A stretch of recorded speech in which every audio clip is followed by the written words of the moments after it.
여러분, 혹시 지금 아무것도 하기 싫으신가요? 내가 왜 이렇게 무기력하지? 특별히 나쁜 일이 없는데 왜 아무것도 하기 싫을까? 오늘은 우리가 흔히 헷갈리는 슬픔과 우울의 차이, 그리고 우울장애를 예방하고 회복하는 방법까지 알려드리겠습니다. 30대 직장인 A씨는 오랜 연인과 헤어진 뒤 자주 눈물이 나고 무기력함이 지속되었지만 처음에는 그냥 조금 힘든가 보다 하고 넘어갔습니다. 하지만 3개월이 지나도록 무기력과 불면, 집중력 저하가 계속됐고 체중까지 빠졌습니다. 대학생 B군의 경우 아버지를 여의고 장례식 후에도 평범하게 지냈습니다. 하지만 6개월쯤 지나 이유 없이 무기력하고 식욕이 떨어졌으며 심지어 자살 충동까지 느끼게 되었습니다. 이처럼 우울은 이렇게 우리 삶 속에 조용히 스며듭니다. 우울장애의 원인 중 하나는 환경적 요인입니다. 한 연구에서 생활 사건의 스트레스 강도를 점수로 매겼는데요. 가까운 가족의 사망이 100점, 친한 친구의 사망은 73점, 부모의 이혼 65점, 심각한 신체 질병 63점, 해고 50점, 부모와의 갈등 39점이었습니다. 즉, 이러한 부정적 사건의 빈발과 누적은 우리의 마음에 큰 부담을 줍니다.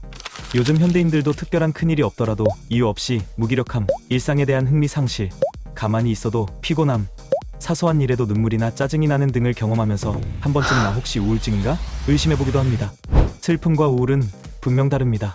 정확히 무엇이 다를까요? 슬픔은 분명한 이유가 있는 감정을 말합니다. 사랑하는 사람과의 이별을 겪거나 슬픈 영화를 봤을 때 우리는 슬퍼지죠. 하지만 이러한 슬픈 감정은 시간이 지나면서 서서히 옅어집니다. 슬픈 사건의 기억은 남아도 감정의 고통은 시간이 약이 되어주리는 것이 보통입니다. 하지만 우울은 뚜렷한 이유 없이 기운이 가라앉고 모든 것이 무의미하게 느껴지는 상태를 말합니다. 아무 일도 없는데 즐겁지도 않고 세상이 재미없게 느껴지며 심지어 왜 이렇게 힘든지 자신도 모르는 경우가 많습니다. 드라마 나의 해방일지에서 막내 연미정의 독백에 이런 대사가 있습니다. 난 왜 딴 애들처럼 해맑게 웃지 못할까? 난 왜 늘 슬플까? 왜 다 재미없을까? 겉보기에는 평범해 보여도 속은 텅 빈 상태. 이게 바로 우울의 특징입니다. 그렇다면 우울감을 느낄 때 우리는 어떻게 해야 할까요? 작은 일부터 시작해보세요. 완벽하게 하려 하지 말고 10분 산책이나 음악 듣기처럼 아주 사소한 행동부터 시작하세요.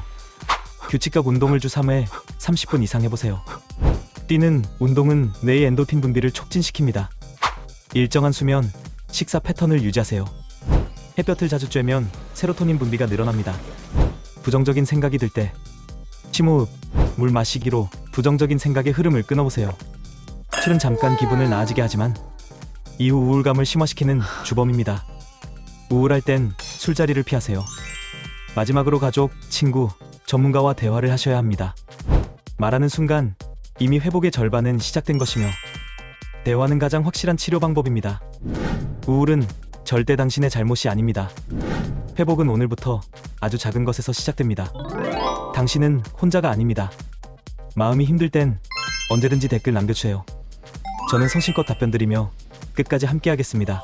지금까지 팩트를 재밌게 마음 처방의 마방이었습니다.